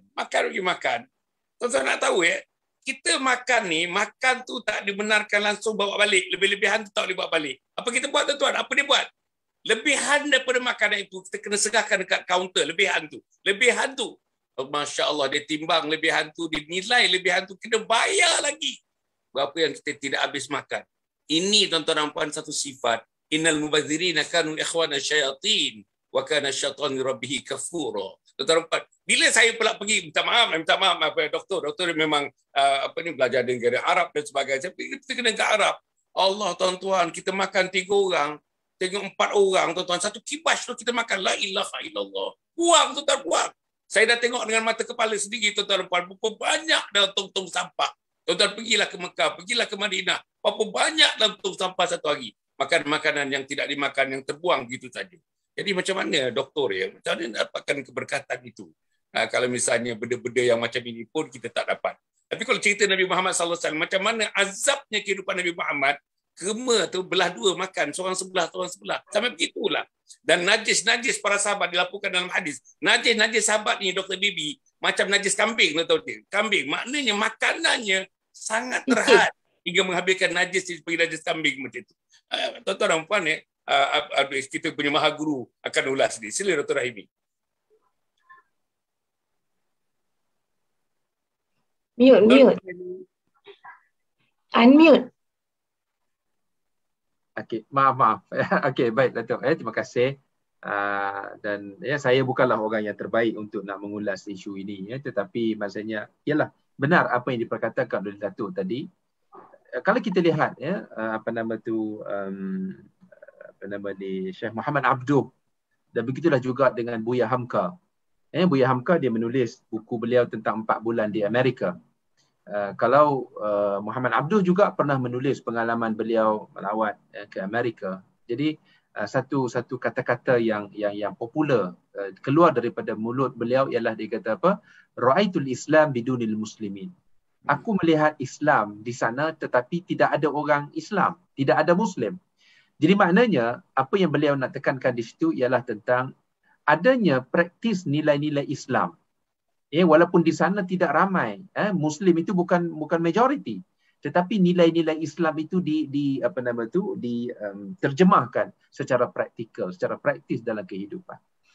Jadi inilah isu yang paling besar yang perlu untuk kita sama-sama hayati, yang Dr. Bibi sebutkan tadi itu. Maknanya amalan-amalan yang membawa kepada keberkatan ini, dia tidak bersifat semata-mata slogan, tetapi dia mesti kepada praktis. Macam Dr. Bibi sebut tadi, makan. Okey. Bukan kita, sebab hari ni kan orang selalu bercakap tentang makanan sunnah, ini makanan itu ini. Dia nak mencapai keberkatan bukan hanya makan makanan sunnah, bukan makanan sunnah itu, tetapi bagaimana cara kita makan. Macam tadilah, makan kita itu makan secara beramai-ramai. Yang disebutkan tadi memang hadis Nabi SAW menyebut tentang perkara itu. Seorang sahabat pernah datang bertanya, "Baginda, kenapa aku makan tapi aku tidak kenyang?" Lalu Rasulullah bertanya kepada dia, "Adakah kamu makan berseorangan?" Dia jawab, "Ya." Maka Rasulullah kata, "Makanlah secara beramai-ramai, berjamaah." Maknanya itu antara ruang yang membawa kepada keberkatan. Dan Nabi pernah berpesan kepada seorang kanak-kanak, bila nak makan, "Sammillah," sebutlah nama Allah ketika mana nak makan. Jadi sebab itu kita tengok hari ini, maknanya dalam kita nak mempraktikkan itu yang Datuk sebutkan tadi itu, maknanya tidak membazir. Saya tidak nafikan, kalau kita pergi ke makan restoran makanan Arab ini, kalau kita tengok di negara-negara Arab lah khususnya, dan yang menyedihkan kita lagi, khususnya kita pergi ke negara-negara Arab yang kita kenali sebagai negara yang kaya lah. Jadi maknanya makan tadi itu kadang-kadang, sebab itu saya selalu, sebab saya ada rakan yang duduk di sana. Sana kalau kenduri kahwin, jemputan itu tuan-tuan, maknanya kalau meja macam kita buffet lah, banquet hall itu satu meja duduk 10 orang. Kita di sini kalau sembelih kambing seekor, biasanya jemputan kenduri akikah tu boleh kata sekampung datang rumah kita untuk makan. Tapi di sana kalau kenduri kahwin, meja 10 orang tu seekor kambing untuk satu meja. Jadi bayangkan kalau jemputan itu 500 orang, bermaksudnya 50 ekor kambing. Akan diletakkan, dia akan letak kambing di tengah itu, lepas tu dengan nasi di sekeliling. Dan mereka tak makan semua. Tak makan semua. Jadi itulah realiti yang dapat kita lihat, yang Datuk sebutkan tadi itu. Dan kerana itulah kalau kita lihat, kenapa yang dikatakan tadi itu, keberkatan itu kadang-kadang bukan kita boleh lihat. Kita boleh lihat. Sebab orang kita bila pergi ke sana, kalau kita tengok, negara Arab ni terkenal dengan persekitaran yang bagaimana? Keras dan kasar. Orang Melayu duduk di sana, dia tak boleh rasa happy. Bahkan orang dia sendiri pun hidup dalam keadaan, saya ialah berpeluang untuk kita kata mempunyai kawan-kawan daripada kalangan mereka. Bukan kita nak katakan mereka tak baik, tak bagus. Tetapi bagaimana kita katakan suasana kehidupan mereka itu yang ialah kita katakan amat sukar. Values yang mereka amalkan itu adalah sangat jauh berbeza dengan apa yang kita ada. Dalam berinteraksi dengan kita katakan interpersonal values yang ada itu sangat jauh berbeza. Jadi sebab itu kadang-kadang yang kita katakan tadi itu, walaupun di negara-negara barat ini yang kita tahu mereka ini bukan Islam, tetapi mereka ada values yang sebenarnya diajar oleh Islam, mereka praktikkan. Jadi sebab itu suasananya kadang-kadang kita rasa lebih tenang untuk berada di bumi sana, maknanya di sebelah sana, dan berbanding dengan yang kita katakan tadi itu, berada di dalam kelompok yang dikelilingi oleh masyarakat Islam, tetapi apabila values yang ada di dalam Islam itu tidak dipraktikkan, maka itulah yang kita katakan mewujudkan satu persekitaran yang berbeza. Jadi seperti bila Datuk sebutkan tadi tentang isu yang kita katakan barakah. Barakah ini bermaksud kita merasa tenang, kita merasakan banyak benda kebaikan yang boleh kita buat kalau kita nak ambil dalam konsep barakah tempat tadi itu. Barakah tempat. Contohnya kalau kita kata di bumi Mekah, walaupun kita kata sibuk, bumi Mekah ni adalah bumi yang tidak ada, kita kata 24 jam beroperasi. Kalau kita pergi ke Masjidil Haram, itu tidak ada masa pintu masjid ditutup. Di Madinah mungkinlah sekitar 2 jam, 3 jam pada waktu malam tu mungkin ditutup sekejap pintu masjid dan sebagainya. Tapi kalau kita pergi ke Mekah, 24/7 pintu Masjidil Haram itu dibuka, orang bertawaf juga, 24 jam satu hari dan sebagainya. Tapi kita boleh merasai ketenangan itu. Ketenangan berada di bumi itu. Tapi bila berurusan dengan orang-orang, manusia-manusia yang ada di sana, dia akan mengganggu. Kita katakan ketenangan jiwa ini tadi. So sebab itulah kita kata tadi, maknanya yang dituntut untuk kita mencapai keberkatan dalam konteks tempat ini adalah untuk kita mempraktikkan ya yang dikatakan values yang dituntut oleh agama itu tadi. Walaupun kita faham dari segi yang Allah sebut dalam Quran, man amila salihan min dzakarin wa untha, sesiapa yang melakukan amalan-amalan salih, amalan-amalan baik, sama ada dia lelaki ataupun perempuan, wa huwa mu'min. Jadi dia ada keyword di situ, dalam keadaan dia beriman, falanuhyiyannahu hayatan tayyibah, kami akan hidupkan mereka dengan kehidupan yang baik. Maksudnya apa tuan-tuan? Anak kunci yang dikatakan mukmin di sini adalah keredaan Allah di akhirat yang akan diberikan secara mutlak kepada orang yang beriman. Tetapi dalam kehidupan di dunia, Allah akan beri kepada sesiapa hamba-Nya kerana Allah Maha Adil. Iaitu keadilan Tuhan. Itu keadilan Allah kepada semua hamba-Nya dalam kehidupan di dunia. Dia ada sistem dia. Siapa praktis benda yang baik, sama ada hamba ini mukmin ataupun tidak, Allah akan berikan kepada mereka kebaikan di dunia. Sebab itu tidak pelik kalau kita lihat, ya, kalau kita bandingkan kenapa orang menganggap kehidupan masyarakat di di barat itu dianggap sebagai lebih terkehadapan, sebagai lebih maju dan sebagainya. Tidak pelik kerana mereka juga mengamalkan nilai-nilai baik yang dituntut oleh Tuhan ke atas para hamba Dia. Cumanya mereka ini mungkin sebahagiannya tidak beriman kepada Allah, maka dengan tidak beriman itu akan menyebabkan mereka kerugian di akhirat. Tetapi di dunia, Allah berlaku adil kepada semua hamba Dia. Siapa yang buat baik, sama ada dia mukmin ataupun tidak dalam kehidupan dunia, Allah akan berikan kelebihan-kelebihan tersebut. Jadi kerana itu, kita tidak boleh nak iri hati kepada advancement, kemajuan yang diperolehi oleh mereka kerana mereka mempraktikkan values yang sebenarnya dituntut oleh Allah Subhanahu Wa Taala untuk diamalkan oleh semua kita, ya, para hamba. Jadi sebab itu kita tengok golongan-golongan beragama dalam kalangan mereka. Contohnya, sama ada mereka ini yang kita sebut sebagai golongan Semitic ataupun golongan Samawi ini, penganut agama Samawi ini, yang mereka ada kitab-kitab yang sebahagian daripada mereka merujuk kepada sumber-sumber Islam. Sebab itu yang saya rasa saya pernah berbincang dahulu ketika kita berbicara dengan Datuk Hasan dengan profesor daripada UUM dulu, yang saya katakan kenapa dalam bila kita cuba meneroka idea-idea yang dikemukakan oleh tokoh-tokoh psikologi yang kita tahu mereka ini adalah Jews, mereka ini Yahudi. Tetapi bila kita tengok balik apa yang terkandung di dalam ajaran Islam, bila kita cuba buat satu comparison, kita dapati idea mereka itu seolah macam tak jauh beza dengan idea-idea yang ada di dalam Islam. Ya, contoh yang paling yang saya sebut dahulu, saya kata 7 tahun sebagai satu kita katakan benchmark, yes, umur bagi seorang individu untuk memulakan proses pembelajaran formal. Kerana kita tengok Nabi sendiri mengajar kepada kita bahawa mengajar anak untuk bersolat itu bermula pada usia 7 tahun. Dan 10 tahun kalau dia tak nak bersolat, barulah dipukul. Jadi maknanya benchmark umur 7 tahun untuk memulakan proses pendidikan itu sudah ada penjelasannya di dalam Islam. Jadi maknanya, seperti kita katakan tadi, apabila kita mengamalkan values yang diajar oleh agama, yang diajar oleh Islam, maka kebaikan dunia akan kita dapat. Tanpa membezakan sama ada seseorang itu mukmin ataupun tidak. Yang membezakan iman itu tadi hanyalah ganjaran akhirat. Jadi sebab itu Allah Subhanahu Wa Taala berpesan, walaupun kita disuruh untuk mencari akhirat, tapi Allah pesan wala tansa nasibaka minad dunya, jangan kamu lupa nasib kamu, jangan kamu lupa kehidupan kamu di dunia, kerana kamu juga perlu untuk mencapai memperolehi kebaikan dunia ini. Itu saja Datuk komen saya. Alhamdulillah.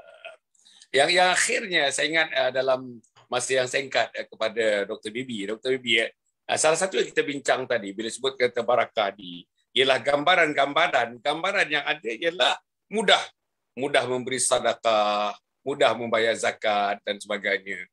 Ada kajian yang dibuat kalau semua corporation semua syarikat Islam di Malaysia ni, semua individu yang Allah dah berikan mereka kekayaan, kemewahan dan sebagainya, mengeluarkan zakat, Dia kata tidak ada orang miskin di Malaysia, tidak ada orang miskin orang Islam di Malaysia. Tak ada. Tak ada orang yang fakir di Malaysia ni. Tak ada yang meminta-minta di Malaysia. Jadi tapi oleh kerana agaknya ialah belum lagi sampai. Saya dulu pernah jadi lembaga pengarah Pusat Zakat Selangor kan ya. Jadi sedikit lagi masih lagi corporation syarikat-syarikat ini yang Islam ni yang dah beruntung pada satu masa keuntungannya meningkat, tapi tidak zakat masih tak keluar lagi dan sebagainya. Jadi kalau kita cerita tentang keberkatan ni, macam mana akhirnya ya?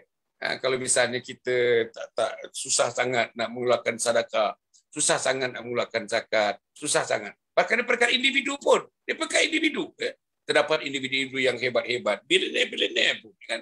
Tapi nampaknya belum ada lagi lah dampak yang nampak. Tapi ada. Saya tak mengatakan tak ada. Ada di Malaysia ni. Kita tak mau sebutlah nama-nama. Yang mendirikan masjid itu banyak. Yang buat university, private university.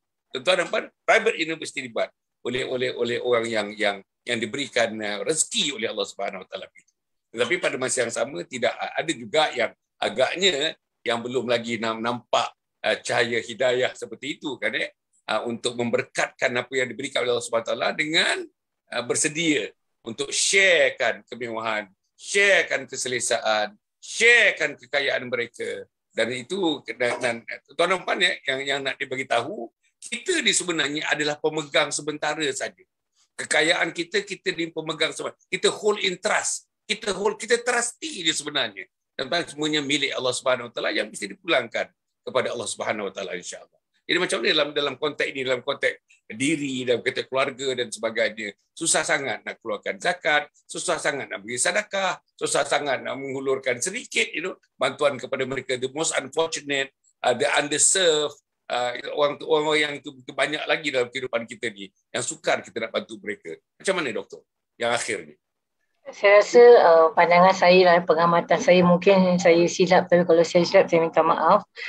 Saya rasa ramai orang Islam hari ini dah sedar tentang pentingnya zakat kerana mereka dah didedahkan tentang pentingnya solat dan zakat. Yang paling utama saya rasa kita mesti ada semacam nilai. Tadi Dr. Raimi cakap tentang nilai tasawur, worldview kita. Lifestyle kita penting. Pasal nilai akan membentuk lifestyle kita, cara hidup kita, gaya hidup kita. Bukan saja yang ada ni, yang macam misalnya saya alhamdulillah ada pekerjaan. Jadi dengan bila saya bekerja saya dapat pendapatan. Jadi bukan saja untuk memenuhi keperluan seharian saya dan keluarga, tapi yang penting saya mesti ingat ini adalah semua amanah Allah, titipan daripada Allah. Kita adalah, tadi Ustaz Datuk bilang, kita adalah pengamanah, trustee, kita adalah manager, pengurus, Jadi kita mesti uruskan dan kendali setiap anugerah Allah. Masa yang Allah kasih 24 jam adalah anugerah dia. Uruskan dengan sebaiknya. Tak boleh bilang this is I have no time. Selalu saya dengar bilang I have no time to do this. Tapi pada banyak time bikin perkara yang lain-lain. Jadi saya rasa kita mesti tahu tentang hakikat masa kita, umur kita, kekuatan kita, kehidupan kita, rezeki kita, pangkat kita, darjat kita, ilmu kita, apa saja Tuhan kasih kita yang kita boleh bercakap malam ni pun adalah daripada Allah. Yang bukakan ilham mulut pun daripada Allah. Bukan atas dasar kepandaian kita, kebijaksanaan kita, kekuatan kita. Na'udzubillah. Kita tak boleh kata Mufti Meng bilang jangan kata nak buka mulut. Mata kita pun tak boleh buka tutup tanpa izin Allah. Malam kita tidur, kita golek kiri, golek kanan pun dengan izin Allah, dengan kehendak Allah. Satu daun jatuh daripada pokok pun dengan pengetahuan Allah dan izin Allah. Jadi siapalah kita ni nak mendabik dada yang kita ni orang hebat. Na'udzubillah minaz zalik. Saya bercakap ni untuk diri saya sendiri, nak mengingatkan diri saya sendiri. Jadi dalam kita, kalau kita ada kefahaman seperti itu, insya-Allah macam dari segi rezeki kita create surplus. Kita hidup, gaya hidup kita mesti sederhana. Sekarang kita kalau gaya hidup kita materialism, nak jenama, nak certain lifestyle, nak certain cara gaya yang tak nak kurang daripada orang. Ni semua cara gaya yang tak betul lah. Jadi ini yang buat kita stres. Jadi nak keluarkan zakat pun susah. Pasal apa? Keperluan sendiri pun tak mencukupi. Sebab itu kalau kita ikut ajaran Allah dan Rasul, insya-Allah saya pun pandai itu tidaklah, tapi cuba sedaya upaya, cuba. Saya pun belajar daripada berbagai-bagai orang, khususnya daripada guru-guru saya daripada kat Malaysia pun banyak, daripada Indonesia, dari manalah tak kisah. Apa yang baik kata Rasulullah, cedok wa'imah dengan orang kafir sekalipun. Jangan tengok siapa yang cakap, dengar apa yang dia cakap. Kalau dia cakap tu masuk akal, bawa kita dekat pada Allah, terima. Kadang-kadang kita ada personal biasness, personal prejudices, personal apa tu, macam-macam lah kita punya masalah peribadi ni. Jadi kita tengok orang aja kita block. Jadi ini semua yang boleh mengganggu keberkatan yang boleh masuk pada diri kita. InsyaAllah. Wallahu a'lam. Alhamdulillah. Para penonton yang nombor 9, akhirnya tuan-tuan dan puan-puan, pertama sekali nak ingatkan tuan-tuan, 28 hari bulan ni, hari Sabtu ni, hari Sabtu depan ni tuan-tuan, hari Sabtu depan, hari ni hari Sabtu depan tuan-tuan. Hari ni 21, dia 28 hari bulan. Webinar yang kedua tuan-tuan, tajuknya Husnul Khatimah, Impian Setiap Muslim. Saya nak menyeru tuan-tuan dan puan, saya nak menyeru, masuklah tuan-tuan dalam bina ini, daftarlah tuan-tuan, free, percuma tuan-tuan, percuma. Tak bayar 1 sen pun, duduk 3 jam tuan-tuan, 3 jam. Duduk pegang telefon 3 jam sambil masak, sambil kemas, sampai mengidang, sambil buat gardening dan sebagainya, pegang telefon sebelah. Boleh ikut seminar kita tuan-tuan, namanya webinar, seminar online tuan-tuan, live online insya-Allah. Jadi pada 28 hari 8, hari Sabtu, pukul 9.30 sampai pukul 1. 9.30 sampai pukul 1. Kita nak cerita persediaan untuk mati, persediaan ilmu untuk mati, persediaan amal untuk mati, persediaan ilmu fardu ainnya, ilmu fardu kifayahnya, tuan-tuan, persediaan keluarganya, persediaan individunya, tuan-tuan, persediaan anak-anak yang nak ditinggalkan, isteri yang nak ditinggalkan, persediaan kita nak menjawab soalan-soalan muka nakir. Allah tuan-tuan, persediaan macam mana salat kita, macam mana Quran kita dan sebagainya. Inilah tuan-tuan dan puan yang kita nak buat. Inilah yang Yayasan Sabaha cuba nak buat, dan kita nak buat satu institusi namanya tuan-tuan Kompleks Anjung Husnul Khatimah. InsyaAllah tuan-tuan dan puan, tuan-tuan dermalah. Kompleks Anjung Husnul Khatimah, 15 ke 20 juta ringgit, satu-satunya dalam dunia yang membawa message, yang membawa cara, yang membawa metodologi untuk kita mendidik manusia untuk kembali kepada Allah, supaya mereka kembali dalam keadaan radallahu anhum radu'an. Allah redha kepada mereka dan mereka redha kepada Allah Subhanahu Wa Taala. Kemudian tuan-tuan, yang kedua ialah sijil wakaf tunai. Sijil wakaf tunai. RM10 ada, RM50 ada, RM100 ada tuan-tuan. Saya hendak tuan-tuan menjadi tuan-tuan network of goodness tuan-tuan, network of goodness. Kita jadi network tuan-tuan. Sebagian daripada kata orang pin, the linking pin tuan-tuan, untuk kita bawakan kebaikan kepada umat. Kebaikan kepada diri kita, kebaikan kepada insan-insan, dan kebaikan kepada umat. Tak ada kebaikan yang lebih baik daripada membawa manusia berbondong-bondong ke jalan Allah dan mati dalam husnul khatimah. Tuan-tuan cuba fikirkan, adakah usaha yang lebih baik daripada membawa orang supaya mati mengucap la ilaha illallah Muhammadur Rasulullah? Tak ada lagi tuan-tuan, tak ada lagi. Inilah usaha yang paling baik. Dan inilah yang sedang kita lakukan. Mudah-mudahan insya-Allah tuan-tuan akan bersama-sama dengan kita. Wasijil wakaf tunai RM10, RM50 dan RM100. Siapa-siapa yang nak jadi wakil kita, welcome. You are most welcome tuan-tuan dan puan. Memang kita mengalu-alukan sangat supaya tuan-tuan menjadi mata rantai kepada gerakan untuk menjadi mata rantai jannah. You know, the chain of jannah. Mata rantai menuju syurga Allah Subhanahu Wa Taala insya-Allah. Yang ketiga tuan-tuan dan puan, yang saya nak sebutkan juga ialah tentang kita punya Telegram. Joinlah Telegram kita tuan-tuan. I can assure you this is one of the best Telegram yang ada yang di persekitaran kita di Malaysia ni tuan-tuan, di Asia ni, yang menemukan tuan-tuan tengoklah hari-hari ada update, hari-hari ada new posting tuan-tuan. Al-Qurannya ada, hadisnya ada, kata-kata ulama, kata-kata daripada tuan-tuan dan puan, permata-permata nilam daripada ulama tuan-tuan dan puan, dan cerita dan peristiwa Islam seluruh dunia yang kita paparkan. Dan dengan tuan-tuan, kadang-kadang kita ada video-video ringkas 2 minit, 3 minit, 4 minit, 5 minit. Dalam bahasa Inggeris pun ada, dalam bahasa Melayu pun ada kadang-kadang tuan-tuan. InsyaAllah semua kita muatkan dalam Telegram kita. Senang aja tuan-tuan, pergilah Telegram kita. Jadi tuan-tuan puan, di bawah Yayasan Sabaha ni tuan-tuan, tuan-tuan tengok kita hampir semua ada tuan-tuan. Kita punya media sosial ni semua ada.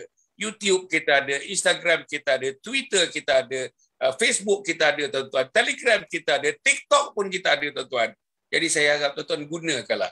TikTok ni mungkin golongan lebih muda, Instagram pun golongan lebih muda dan orang dewasa. Facebook biasanya lebih dewasa lagi. YouTube yang lebih dewasa lagi. Kita nak cover all ages, tuan-tuan. Dalam dakwah kita. Inilah dakwah kita, tuan-tuan. InsyaAllah, salah satu dakwah kita ialah program kita ni. Pagi pukul 7, malam pukul 9 suku. Pagi pukul 7, malam pukul 9 suku. Besok hari Ahad, tuan-tuan, pagi pukul 7, kita berjumpa dengan Ustazah Syaurah, dengan Hasan Adli, Imam Muda Hasan Adli. Dua-dua hafaz Quran, tuan-tuan. Dua-dua pemuda, tuan-tuan. Dua-dua muda lagi. Kita dengarlah daripada mereka, tuan-tuan. Walaupun muda, tapi tuan-tuan, pikiran-pikiran mereka bernas. Seolah-olah menuturkan orang-orang yang sudah hidup lama, tuan-tuan dan puan. Walaupun mereka adalah muda-muda dan budi-budi, tuan-tuan dan puan, insya-Allah. Jadi saya harap sangat satu lagi jadual kita, tuan-tuan. Jadual mingguan. Tuan-tuan dapatkan jadual mingguan. Baru tuan-tuan boleh tengok. Hari Rabu apa? Rabu, Khamis, Jumaat, Sabtu, Ahad. Pagi pukul 7, malam 9 suku. Pagi 7, 9 suku. Profesor itu, profesor ini, doktor itu, doktor ini, ustaz itu, ustaz ini. Kita tahulah, tuan-tuan. InsyaAllah ikutilah, tuan-tuan dan puan. Ini semuanya free. Semuanya percuma, tuan-tuan dan puan. Bukan ada bayar apa-apa pun, tuan-tuan. Pergi Telegram pun bukan ada bayar apa-apa. Tak ada bayar apa-apa pun. Tuan-tuan dan puan, insyaAllah mudah-mudahan Allah memberikan keberkatan kepada kita. Inilah yang sedang diusahakan. Saya harap, tuan-tuan dan puan, saya pun dah di hujung usia ni. Maknanya ada orang lagi yang menyambung usaha-usaha ini, tuan-tuan dan puan. Tuan-tuan baiki lagi usaha yang telah kita asaskan di Yayasan Sabah ni. Tuan-tuan baiki lagi. Banyak ruang. There's a lot of space for improvement, tuan-tuan. Saya mengharapkan tuan-tuan bersama dengan kita, insyaAllah, dalam perjuangan ini untuk membuat manusia menjadi manusia-manusia yang disayangi, dicintai, dikasihi oleh Allah Subhanahu Wa Taala. Cukup setakat itu, tuan-tuan. Ya. Terima kasih kita kepada tuan-tuan para penonton yang telah menonton dah masuk 2 tahun dari tuan-tuan dan puan. Kalau saya bacakan nama-nama mereka yang menonton malam ni, tuan-tuan, adalah nama-nama mereka yang antaranya telah bersama dengan kita from day one. When we started the program in March, late February, tuan-tuan. Februari kita tahun lepas, tuan-tuan. Dekat masuk 2 tahun dah, tuan-tuan dan puan. InsyaAllah, orang-orang itu masih lagi taat kepada kita, setia kepada program ini, tuan-tuan dan puan. Sehingga hari ini, kita ucapkan terima kasih, tahniah kepada mereka. Dan terima kasih kepada teman daripada Singapura, Dr. Bibi, Jan, Muhammad Ayub, tuan-tuan dan puan, alhamdulillah yang telah banyak memberikan sumbangan malam ini, tuan-tuan dan puan, mengusik hati betul-betul macam mana beliau menerangkan, tuan-tuan, kisah peribadi beliau macam mana beliau hidup dalam suasana yang kemiskinan dan sebagainya. Tapi alhamdulillah, dalam miskin tapi hati lapang. Dalam miskin tapi jiwa lapang, tuan-tuan, jiwa lapang kerana keberkatan dalam hidup ini, insya-Allah. Jadi terima kasih juga betul khusus pada kita punya orang ilmuwan kita, Dr. Rahimi Muhammad Saad, tuan-tuan, daripada Fakulti Pendidikan Universiti Melaya yang bersama dengan kita dan terus bersama dengan kita. Minggu depan, tuan-tuan, kita bersama lagi dengan kedua-duanya daripada Dr. Bibi dan Dr. Rahimi akan mengulas satu tajuk yang lain pula pada minggu depan, insya-Allah. Mudah-mudahan ada baik ini kepada saya. Jumpa lagi, tuan-tuan dan puan. Terima kasih banyak-banyak, tuan-tuan. Kita jumpa lagi. Doakan kami, tuan-tuan. Doakan kami. Doakan kedua doktor ini. Doakan saya, tuan-tuan. Sehat, kita dapat bertemu lagi, dapat bercerita lagi, dapat sikit, tuan-tuan dan puan, kata orang, mengkisahkan kehidupan kita ini yang bersediakan kepada agama Allah Subhanahu Wa Taala. Aqulu qouli hadza wa astaghfirullahaladzim li wa lakum wa lisairil muslimina wal muslimat innahu huwal ghafurur rahim. Wassalamualaikum warahmatullahi wabarakatuh.